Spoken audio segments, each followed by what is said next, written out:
It's been like a decade or maybe a little bit less. But the first time I came across your music, I don't know if you remember this. Mm, You might not, but it was 2016 okay. and we were hanging out in a friend's room and you showed me a song that you were working on Wow. and you hadn't released anything yet. And I remember being really impressed. Yeah. Um, Not because I was surprised that it was good, but I had no idea you were working on music. Mhm. And a couple of years later, I don't know actually when you first released your first music, but Yeah. was it around then? Yeah, no, 2016 is like literally, I think the year that I put out my first song officially Okay. on like Spotify, if I'm not mistaken. 2016 or 2017, one of those. Okay. Yeah. I remember in 2018, I think the first song that I really heard by you was Yeah. Solo. Yeah, I was just talking to Mito about that song yesterday. And I love that song. I loved it from the beginning. And then shortly after that, I think you released Better Days, Yeah. which I also loved. Wow. And both songs I used to play all the time. Mhm. I still do actually. But I think what was so cool about that was just from the beginning of you starting to release music, Yeah. it was always really good from the jump. Thank you. And I think what makes your music special and what was special at that time is there's a lot of emotion. It's very honest. It's Mm. very raw. And I think it just makes it feel very authentic. Thank you. And here you are almost 10 years later. You've released an album. Yeah. You've released multiple EPs. Yeah. You've toured. Yeah. So it's been pretty amazing to watch you grow into the musician you are today. But I want to know a little bit about your origin because I don't know a lot about, how it came to be. So I know you were born in the States, Yep. Correct. but you kind of lived all over, right? Yeah. Yeah. So I was born in Mobile, Alabama. Shouts out Alabama, whoever's watching this if you're from Alabama. And then shortly after I was born there, I moved to Saudi Arabia. Okay. And then initially when I moved over there, I stayed for like a year or a year and a half, something very short. And then I moved back to Alabama and stayed there for like a couple years this time around, like 3 years, I think. But I was very young. Like I left Alabama when I was like 5, but it's technically my home state. Okay. Yeah, sweet home Alabama. Yeah. Yeah. So where'd you go after that? So after that, Sweet home Alabama. yeah, sweet home Alabama. After that, at the age of 5, I moved to Saudi Arabia again. Okay. So the first time I was there, I was in a city called Riyadh, which is like the capital city of Saudi Mhm. Arabia. So I was there for a year and then I moved back to Alabama, then moved to Jeddah, which is another city that's on like the western coast. If I'm not mistaken, I'm fucking terrible with geography and direction and all of that. So I'm probably wrong. But I lived in the city Jeddah for like 6 years. So I probably ended up leaving Jeddah when I was around the age of, I want to say like 11 or 12-ish, right around the age you're like 7th grade or 8th grade or 6th grade, let's say. And then at that point I was in Saudi Arabia. I moved to Cleveland, Ohio, Brecksville, Ohio to be exact, which is a little suburb of Cleveland, Ohio. And I lived there for 2 years. So this is 7th and 8th grade. Then, yep, you guessed it. We moved back to Saudi Arabia. Wow. Yeah. So I moved back to Saudi Arabia and then so I'm a freshman there and this is when I'm a freshman there. Sorry, I go back and I'm doing my freshman year of high school and I'm in that city, Riyadh, the same city I was in when I was very young. So I do my freshman year of high school there and then yeah, you guessed it. We move Back? again. No, not back. Oh, This time was nice. It was a little pivot. We moved to Qatar okay. and then Did that feel similar in some ways? yeah, Or super so similar. not as a contrast of Saudi Arabia No. to Ohio. Yeah, like Saudi Arabia, Ohio is like glaring Right, differences. right.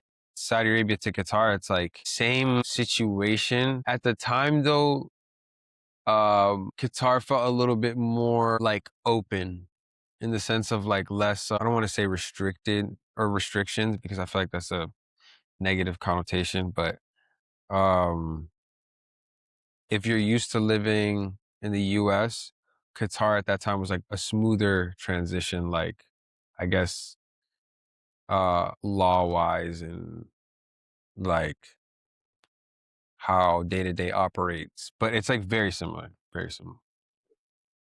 Okay, so then you were in Qatar. For Yeah. how long were you there?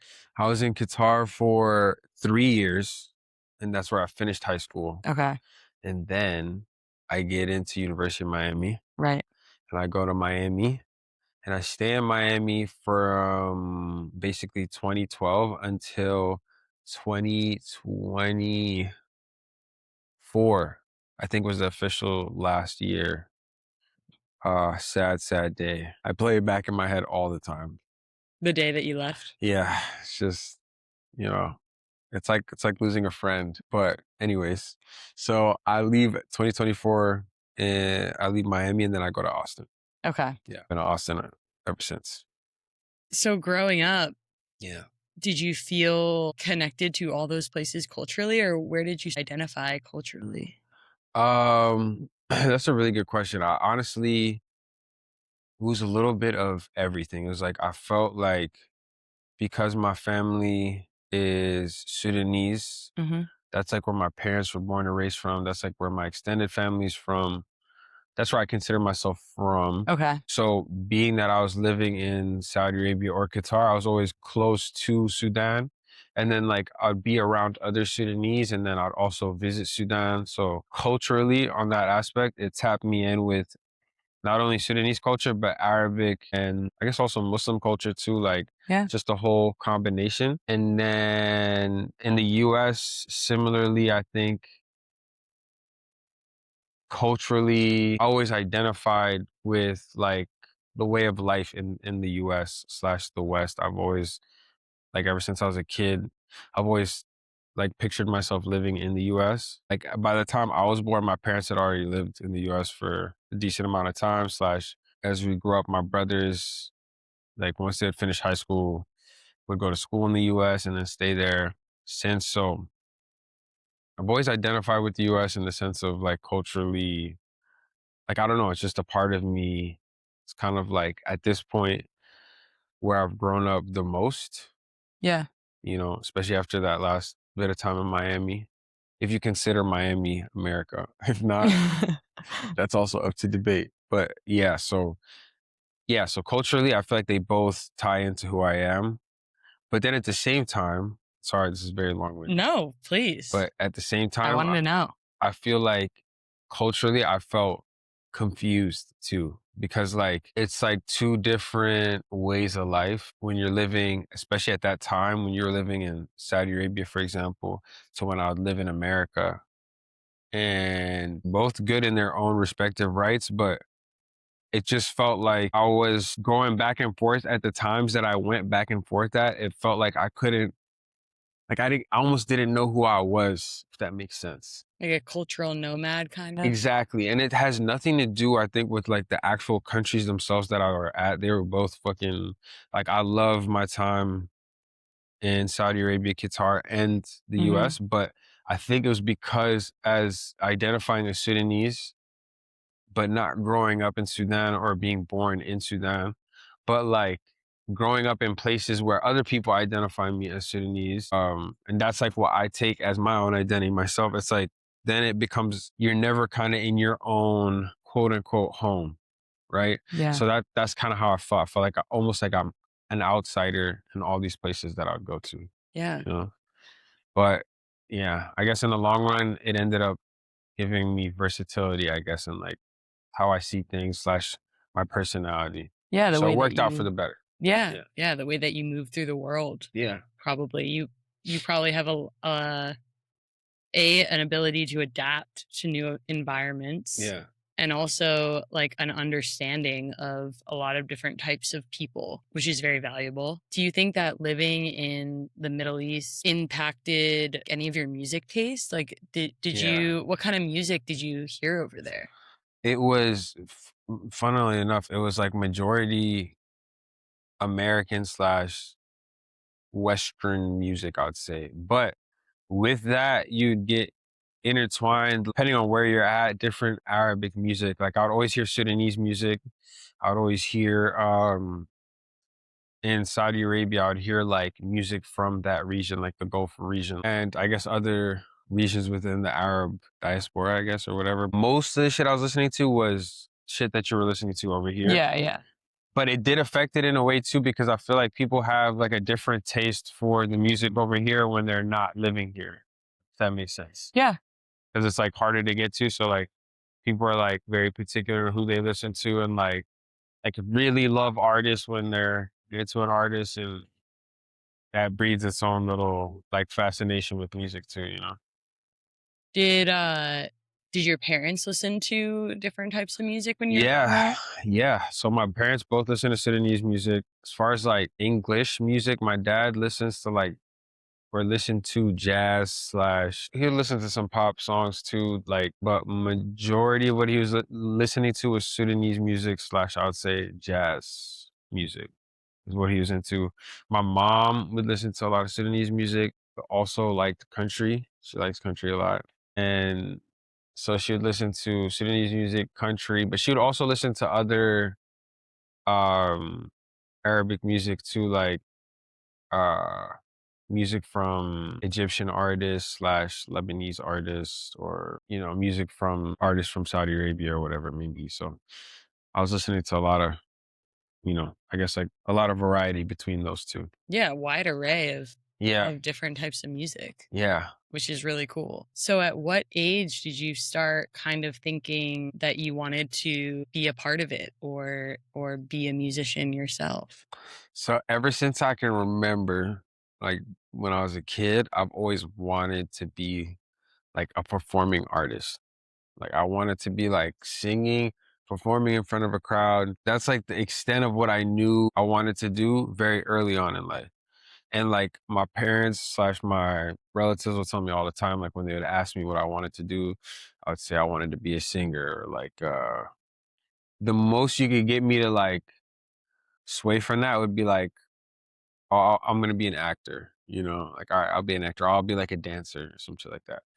So ever since I can remember, I've always wanted to do it, but wanting to do it and having the confidence and like deciding to do it, that took like a whole amount of time. I didn't start like seriously deciding to be in it until I would say like 2 years into college, which was like 26, no, 2014, sorry. 2014-ish, 2015-ish. There were times before that that I was serious about it, but then um it would I would kind of like ebb and flow up and down. Sometimes I'd be super into it, sometimes I wouldn't be. I was very self-conscious about it too. You know, no one wants to be the music guy Nuh-uh. growing up. I feel like especially when you're in middle school, high school, that's like the Yeah. unless you're like popping like you were fucking little Bow Wow at the time or some shit, you're always gonna be looked at as like this fucking guy. Like he's the fucking, you know, this guy's the rapper or the singer or whatever. So but ever since I can remember, that's what I wanted to do. So when did you start actually like writing lyrics? Um I think the first time I wrote a song was like I was like 7 or 8 Oh, max, wow. or like 9. Young. Yeah, very dumb lyrics and dumb song, but the Do you effort remember was it? there.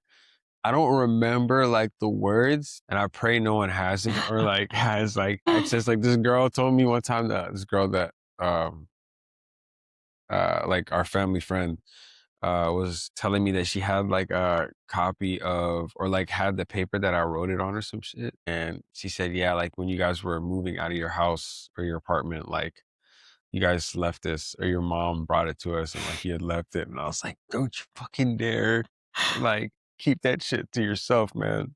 Burn it, you know? But yeah, so I was probably 9 or 8. I don't remember what like the actual like melody and flow was, but I just remember it was like song about it was like my impersonation of what I heard like I guess rappers do at the time, you know. as best as I could. That's the first time, yeah. Was there anyone that kind of inspired you to start in particular, or any like record or album that inspired you to start wanting to get into it, or it was just always? I can't think of like the first, but I had a lot of like artists that really made me want to become like an artist. Like Michael Jackson, I remember very early on when I was a kid. I feel like I wasn't even listening to that much Michael Jackson music. I feel like it's just like you knew as a kid about like who Michael Jackson was, and you see all these videos of him performing and people like passing out in the crowd and shit. So I was like, that was a big influence for me. And my brothers both listened to a lot of music that was different. Like one of my brothers was very into like R&B and hip hop, and the other brother was into a lot of punk and rock. So I got to take in different artists from those that would make me kind of want to be an artist. Like I remember Usher, hearing Usher shit early on. I was like, wow, man, I wish I could sing like that, or I want to Mhm. sing like that. Or I'd see his music videos where he's dancing in the Mhm. rain and shit. Yeah, so there's definitely a couple more artists. 50 Cent at the time was like just come out. So that's why I was rapping and stuff, you know. Tupac was one of the first rappers I listened to too that like really made me want to become an artist. Those were like the earliest ones that I remember when I was like super young. Yeah. So, when you started writing music, Yeah. you've obviously always been super honest with what you're going through. And I think it's special because it just gives people an ability to connect Hmm. with your music so easily because it's so vulnerable, and I feel like you really wear your heart on your sleeve. And so, what has that experience been like for you to write down, feelings of things that you might be going through mentally, or talking about things like anxiety, and sharing that with the world? Yeah. I think it's been like an interesting ride because it's been therapeutic to a certain aspect in the sense of like I don't know, there's something very therapeutic about being able to write about something you've gone through or something that is dear to your heart that you know somebody else went through or just whatever that kind of connects with you and you put that down on a song and then you sing it and you get to the point where you perform it to someone or like someone comes to you and tells you, yo, this verse meant a lot to me or this chorus or like, man, this song, like I really felt that or I cried to this song or whatever it may be. Like those are the benefits of you just putting your emotions down in it. Then there's the other side too of like fucking just I'm already a very I would say was, I don't want to affirm it now, but I was a very anxious person growing up. So with that comes like every time I would, even in the writing process, I would always like come up with a line or something. And at first I'd be like, oh man, yeah, I'm just, I'm being super honest here. It's just like, it's just good. Like if somebody else is going through this, it'll be good. But then sometimes you'll listen back to, you start to get self-conscious of like, damn, do I sound like a bitch right now? Like, am I just like, No, am I you being a bitch don't. right now? Like, do I just need to relax? Like, because when you're in the song and you're in the moment and you're like, pouring your heart out, recording it, like feels like that because you're in the mood and it's right.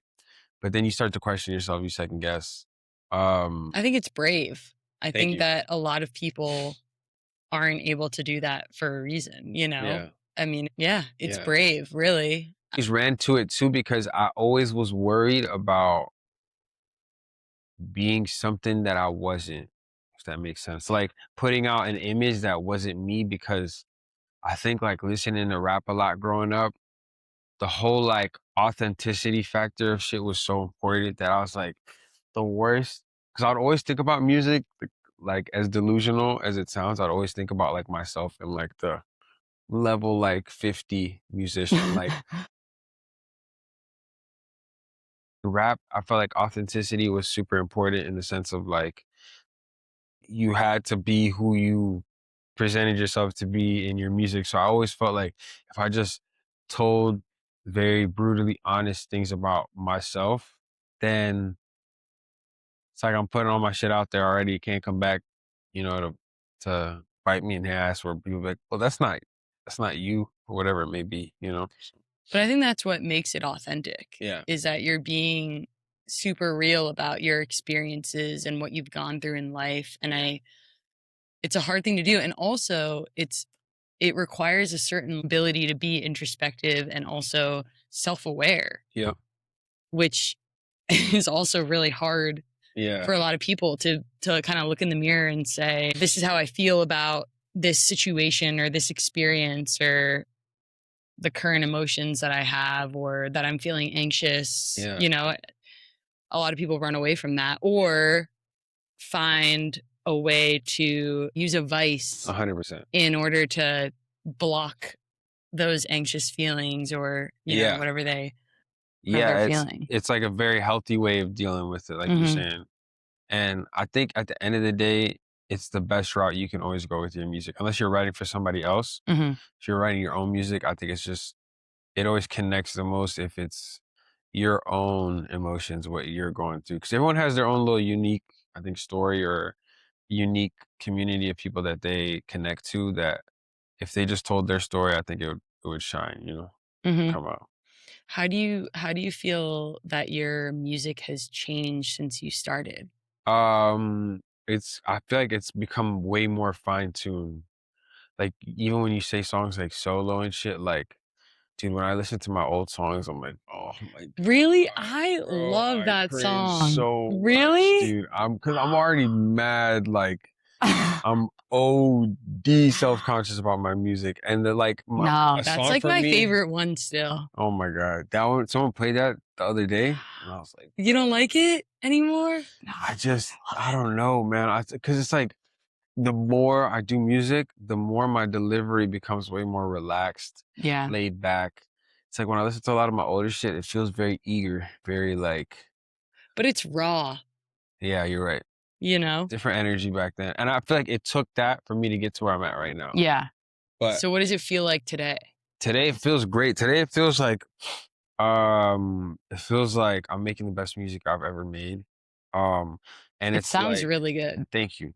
Thank you very much. And I really like the genre pocket that I'm sitting at right now. I Mhm. feel like it's like I don't know what to call this genre, like alternative indie pop, It's like definitely your like own hip hop genre. R&B and influence, but I just feel like it has like a timeless feel to it. Like it just sounds like music that you could like will be good for any era, any time period. It's like universal. It feels like music that anyone can listen to Thank you. That's and get and very humbling. understand, you I know? hope. I hope, because Yeah. shit, who knows, dude?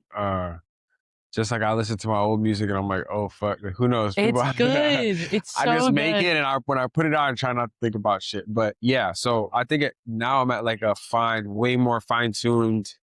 I can sing better. I can write better. My delivery's better. I think I know who I am way more. Yeah. Like Like I'm way found your more comfortable voice. with myself. Uh, like I've just like, cause since I've been doing it for so long, I've been growing with like my music kind of. So it's always been a part of me, especially ever since I've been in adulthood. Like one of my main focuses has just been music, music, music, and like how can I get better at doing music and how can I make this shit a reality? So within that, oh, my brother's dog's about to come It's through. okay. He's like, whoa, whoa. It's like he knows there's a camera. He went around it. Hey, buddy boy. Hey, Hey. this is my nephew, y'all. His name is Otis. No, no, no, no worries, dude. This is good. I know, he's They need to see that I'm a unexpected. dog guy. I'm a dog person. We were talking about how your music's changed, found your sound, a little more fine-tuned. Oh, feeling more comfortable with myself and the Yeah, music that I'm yeah, making and like where yeah. I'm at in life. And because my life and my music, like we were talking about this a little bit earlier, go hand in hand. Like Mhm. as my life progresses and I feel growth in my life, I also experience growth in my music because they're just intertwined. There's no like this is this and this is that. It's like they're both fucking just jumbled in together. With that comes a lot of like with my I guess my experiences in life, it changes my music. And I think for the better. Like the more life I live, the better I can get at communicating my music. Yeah, I feel like you sound more confident in your Yeah, way more. music, you know? Way more. It's just now I just like I guess I don't take myself seriously. Whereas before I really like not take myself seriously in the sense of like I can't take a joke, but just very hyper conscious of like what I sounded like whether people were gonna like it or not. And at the end of the day, I'm just like now I'm at a point where I just do it because it feels right. And people that do fuck with it really do connect with it. And thankfully I have a lot of people around me who believe in it too. So yeah, but I think that's why it's good, yeah, because it feels right to you, so it's gonna be good, yeah, you yeah, know? yeah. I feel like anytime it just feels good to you, whether you can explain it or can't explain it, that's the most important thing. It's just like going with that gut instinct. Yeah. Yeah. Yeah, your most recent EP, Hmm. Danny California, Nice. I loved it. Thank you very much. Um, Thank you very much. it kinda has, like, a lighter feel to it. Yeah. Um, it feels like a summertime EP, Yeah. but at the same time, you still talk about a few different things, like the struggle of being in the music industry and, like, Yeah. um, you talk about, do you want things to move quickly or take it slow? Yeah. And, talking about things that are still a struggle in your life Yeah. while creating this happy, upbeat feeling of the songs. Do you feel like you've faced any challenges or barriers as a musician? Hmm. 100%. I feel like, especially recently, like the last couple of years, I guess it's just the older you get and the more time you put into it, the more you have to keep questioning what it means to your life, what it adds to your life, what it takes away from your life. And I think especially at the age that I'm at now, and like you gotta think about quote unquote settling down, whether you want to have a family or not have a family, because like there's not a window. You don't have to do it between a certain time, but everybody kind of feels at a certain point that you got to make that a priority at some point. So with that comes like if you're not feeling secure financially with your music, or even secure just job wise, like maybe financially you're all right, but you're at a label and you just don't know what that situation is going to lead to, or whether or not you're going to have that position tomorrow after tomorrow. It's just that uncertainty can really like mess with your, I think, with your head, with your mental, with your energy. That's how you could turn it into something that like it goes from you being passionate about it to like you're just stressing about it all the time. And like you see other people around you taking like the normal route and they hit life's checkpoints very normally. Like, okay, I did this job, I worked here for a year and a half, I got promoted. Now my salary's better. I live in a better apartment. Okay, now I'm in a relationship. Now I'm gonna get married. I have kids. By this point, you either change companies or whatever. You just keep progressing and like there's a roadmap for it. But when you're like a creative that's just trying to do something that isn't guaranteed, it's like you're making so much up on as you go, and you really don't know what's gonna happen from day to day. Like one day you could be so down bad and just be like, "Oh my god, I fucking hate my life and I don't know why I did this. Like my music is trash slash I'm just like I haven't gotten anywhere. Why am I doing this?" And then the next day you could get some news like, "Hey man, they want you on this tour." And you're like, "You know what? Music ain't so bad. Like they like it. Shit, I'm about to be on tour. I'm gonna make some money. Like life is good." So it's ebbs and flows. I feel like the payout is better if you stick through it and then you hit that moment where you get a big breakthrough, then it becomes extra, extra worth it. But if you never get there, you'll live your whole life being like, yo, dude, maybe if I could have just wrote rhymes when I got back home from my 9 to 5 that was paying, you know, really good money for me to live at a nice apartment and just feel secure and not feel like, yo, if I don't get this month, then this is gonna happen. So, yeah, So what keeps you going? What keeps you motivated I to keep have doing it? no fucking idea. 'Cause I should be fucking out, bro. I should be fucking doing some other shit, I feel like, at this Mm-mm. stage when I think about the amount of time, but I think it's just like it's always just been a part of me, man. Like, it's just like what I Something you have do. to do. Yeah, and I think for a while growing up, I tucked it away because again, like, going back to whole I didn't want to be like the music guy. I was very self-conscious of like, I guess I didn't want to be made fun of like, oh, like, dude, this guy thinks he's like a fucking artist and is making music and shit. But It's good music though. that was also a very short time period of my life where I felt like I didn't want people, like I didn't want to associate with being like the fucking rapper or whatever. So once that was over, it was just always a part of my life. Like I'm always fucking creating songs or recording, or it's like been one of the most consistent things in my life. So it's like it's almost like I can't not do it. Yeah. Yeah. You know, I guess if I came to the conclusion of like, yo, this shit ain't working out, I have to leave. Like I'm not like I can only ever do this and this is the only thing I could ever do for the rest of my life. But yeah, it's just it seems like I can't naturally just walk away from it. It's just what I do, you know. Yeah. So we just keep trucking Gotta do along, it. man. Yeah, you know. It's a dope. It's fucking like it's a blessing. I don't want to make it seem as like, oh, this is a shitty lifestyle. It's super dope, and I've made really dope experiences. But it's worth noting how much of the other side you also experience too. I think a lot of people care about what you have to say though. I think I'm, Appreciate it. you know, we need your music. Thank you. When you're starting to write, what does that look like for you? Do you write lyrics and then you go and start to think about what you would want the instrumental to be? No, so I always start with the instrument. Well, not always, but most of the times, like almost 9 times out of 10, I'm starting with the instrumental. Okay. Like I'll hear some sort of production. Either I'll be on like YouTube looking at different beats and I'll have like my voice note going on my phone, or I'll be at the studio and I'm with the producer who's playing me their beats, or they'll send it to me over text or whatever it may be. But basically, I always start by playing the production and I'm listening to the beat, and then I just start freestyling. And I'm not saying anything that like holds any weight. I'm just fucking trying to figure out melodies and flows and all that good stuff. So I just kind of go and go until I feel like I'm almost singing a song that's not like the only thing missing from it is like words. Like it doesn't make sense, but the melodies feel like, oh, this kind of sounds like a chorus. This kind of sounds like a verse, and I'll get like a little structure going, Mhm. and I'll have like this all on the voice note on my phone, or like if I'm recording at the studio, I'll record this. And then once I get the skeleton of like what I want it to sound like, I guess vocally, then I start plugging in the words.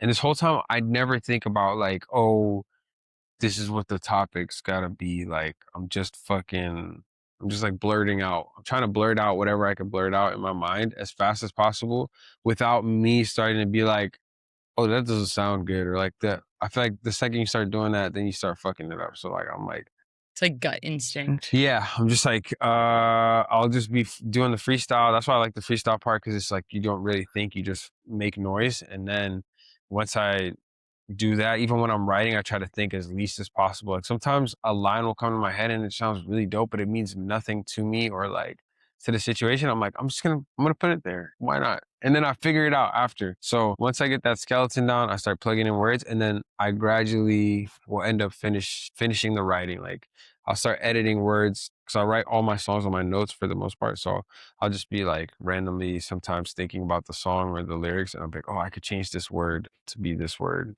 and I'll do little changes like that. And then I record the final song. Cool. Yeah.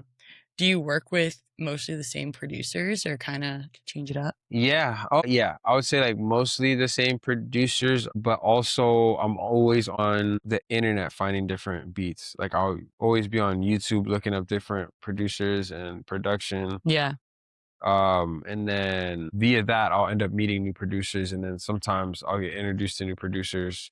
Or if I'm in a specific city, I'll set up sessions with producers or artists down there. But um, I do have like a set core group of producers that I work with very regularly. And we have been working together for like like at least like a couple years now. So earlier you mentioned Mito. Yeah. So who is he? So Mito is like it's like my actual brother. but is Is he your actual brother? no, Oh. technically not. Okay, But rumor but he has it is. we are biologically related. Got it, But got it. no, pretty much Mito is my manager, Okay. quote unquote, is what I guess his title would be as far as professional relationship with me. But he does pretty much, or has been doing pretty much everything. Like anything that's not directly like writing the music or coming up with the melodies of the songs. I always get his perspective on shit.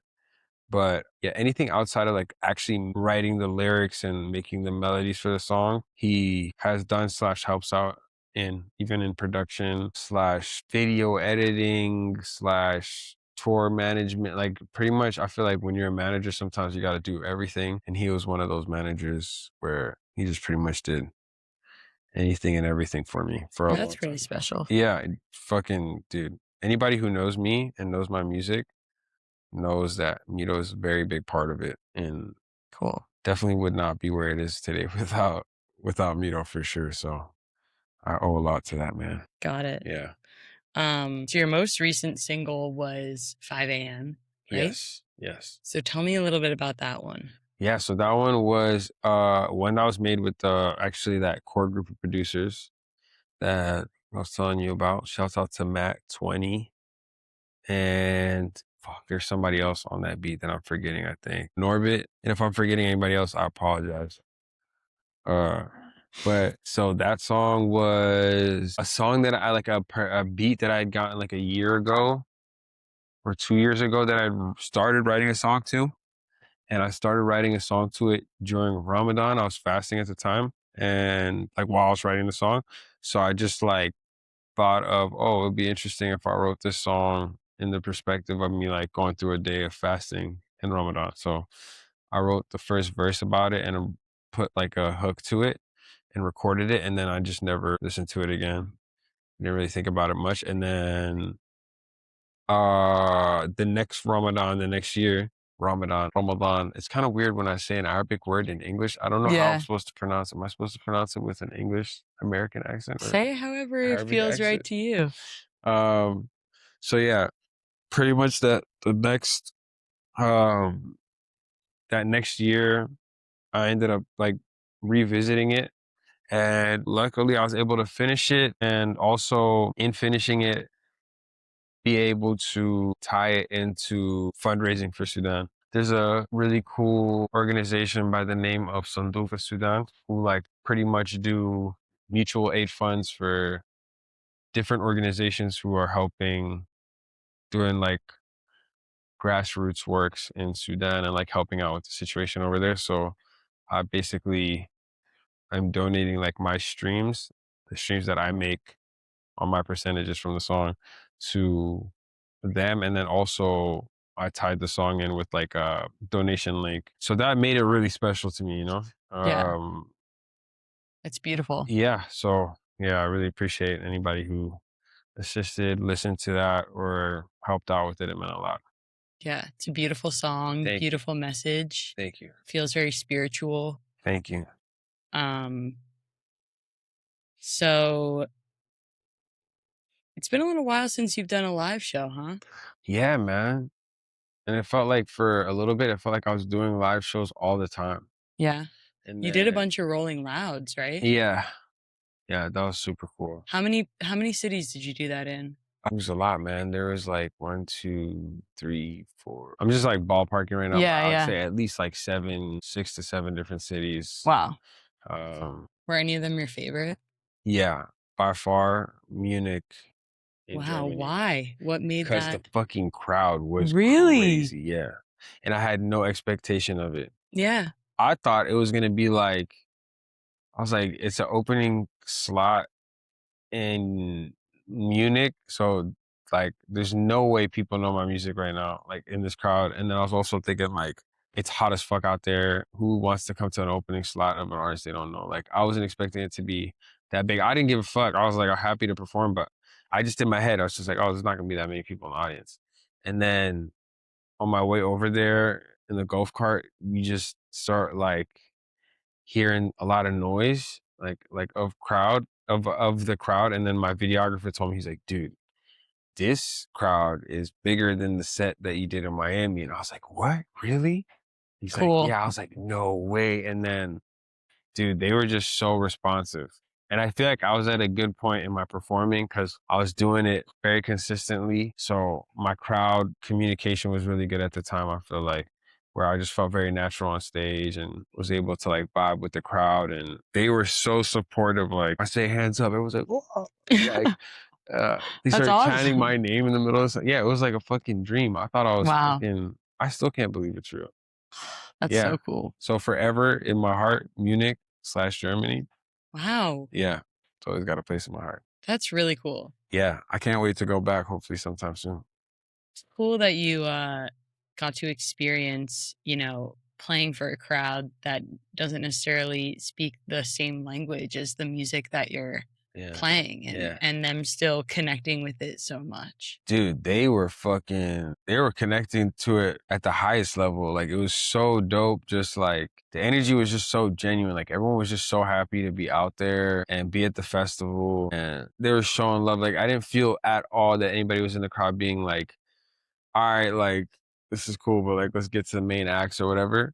It was more so just like, they didn't really know who I was, but they were open to listening and like, shit, if this is gonna be a vibe, then we're down to, I feel like they were gonna fucking go crazy no matter who came out. They were rowdy as like everyone was very drunk and having a great time, so it helped. But That's yeah, I awesome. haven't been able to replicate that experience since. Do you think you'll do any live shows in the coming Yeah, future? yeah, definitely. I want to definitely start doing as many as possible wherever. I don't have anything concrete nailed down as of now for the rest of the year, but I do have a good feeling that I'm gonna have a couple live performance opportunities that come up pretty soon. So fingers crossed. Are you working on any new music? Yes. I'm actually dropping a new song sometime in June. I think in the first week of June, if I'm not mistaken. It's called Crash Out. Cool. It's a really fun song and I'm really excited about it, man. It's the first song of a string of songs that I'm gonna drop that have all felt like a level up for me in music. So really Amazing. excited to put it out and see people's responses and reactions to it. Pumped to hear it. Yeah, I'm super pumped to put it out, especially now because I know it's done. Yeah. So now I'm like, oh yeah, Awesome. go shoot some sort of content for it, and then Yeah. because we love making content. Yeah. Yeah. Well, thank you so much for doing this with me. Yo, thank you for having me, I man. loved it. Yeah, I hope I could answer as clearly as possible or as Perfect. clear enough for you. But yo, thank you for giving me your time as well and thinking of my music / listening Of / supporting. course. That shit means the world to me. I'm a huge fan. Thank you so Genuinely. much. Thank you. Genuinely. It genuinely means a lot to me. So thank you. And yeah, hopefully we could do this again. Yeah. Soon. Yeah. Let's do it again. Yeah. When we're both just like super rich and just with like But let's do it in the obnoxious same laughs. exact Yeah. setup though. Yeah. And just have the whole Backyard podcast be vibes. about how we're so rich now. And like, fuck, For can't that believe time. we made it, dude. You know? Yeah. Stay tuned, guys. Thank you. Thank you. Shout out Hoosh.